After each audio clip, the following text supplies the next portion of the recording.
Seorang kakek dan nenek di Kabupaten Kediri, Jawa Timur harus menghidupi cucunya yang lumpuh sejak kecil dengan berjualan balon. Hal itu mereka lakukan karena cucunya ditinggal bercerai oleh kedua orang tuanya. Di tengah terik matahari, pasangan kakek dan nenek yakni Trimo dan Mona asal desa Sukoanyar, Kecamatan Mojo, Kabupaten Kediri tetap semangat berjualan. Meski di usia renta, sepasang suami istri ini tetap nekat berpanas-panasan di tepi jalan demi menjajakan balon jualannya. Perjuangan kakek dan nenek itu bukan tanpa alasan. Di usianya yang menginjak 70 tahun, mereka berdua masih harus menghidupi cucu tercintanya, yakni Dinda yang divonis lumpuh sejak kecil. Kedua orang tua Dinda telah bercerai. Ia kemudian dititipkan sang ayah yang merantau keluar pulau kepada kakek dan neneknya. Sejak saat itulah, Trimo dan Mona terus merawat Dinda sang cucu dengan segala keterbatasan ekonomi yang dialaminya. Sebelum pandemi, Trimo bekerja sebagai buruh serabutan, namun akibat adanya pembatasan sosial, ia harus kehilangan pekerjaannya. Kini ia memilih berjualan balon yang hasilnya tidak menentu demi memenuhi semua kebutuhan hidup. Bahkan pernah dalam satu hari, balon jualannya tidak ada yang laku sama sekali. Tidak hanya itu, bangunan rumah yang dihuni Trimo dan Mona merupakan milik desa. Kakek dan nenek itu terpaksa menumpang di tanah desa setelah rumah mereka dijual oleh sang anak yang pergi keluar pulau.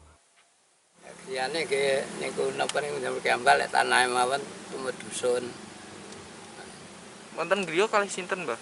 Kalih putune mae, kalih yogane. Untuk mencukupi kehidupan sehari-hari, Nggih. kerjaane napa, Mbah? Nggih, ngeten iki, Mas. Jualan balon. Nggih. Nah, itu terus ajeng bejo-bejo mancing-mancing sakniki tasik bayi. Penghasilannya pinten, Mbah, yang jualan ngeten iki, Mbah? Mboten mboten tentu, Mas, bayi. Kalau tergantung anune niku kadang-kadang nggih swidak kilo. Pihak desa Sukoanyar terus berupaya memberikan bantuan, mulai dari BPNT hingga pemberian izin guna lahan untuk didirikan rumah bagi Trimo dan cucunya. Memang kalau rumahnya itu bukan lahan Bapak Trimo, masih lahan desa. Oleh sebab itu dari pihak desa pun juga belum bisa mengajukan untuk pembangunan rehab rumah yang bersifat itu layak, dikarenakan memang Bapak Trimo itu sendiri belum mempunyai tanah atau lahan sendiri. Itu memang menjadi kendala desa untuk tidak bisa mengajukan untuk perbaikan atau pembangunan untuk rumah layak huni.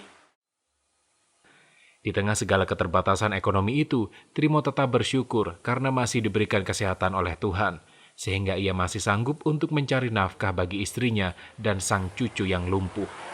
Bagi Trimo, cucunya adalah titipan Tuhan yang harus dijaga dan dirawat dengan sungguh-sungguh.